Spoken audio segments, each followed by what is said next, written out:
नमस्कार मित्रांनो, आपण लोटे परशुराम घाटामध्ये आहोत. मुंबई गोवा हायवे आहे आणि तुम्ही बघू शकता हा लोटे परशुराम घाटामध्ये जे घाट हा धसला होता तुम्ही बघत आहात समोर.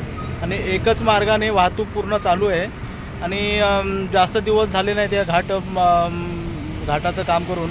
एक 3-4 वर्षामध्येच हा घाट पूर्ण धसलेला आहे खाली पूर्ण.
घाट धसण्याचं मुख्य कारण म्हणजे कॉन्ट्रॅक्टरचा निष्काळजीपणा आणि रस्त्याच्या कामामध्ये 2-2% घेऊन खाण्याची ह्या रस्त्याची जी दुरावस्था तुम्हाला दिसत आहे.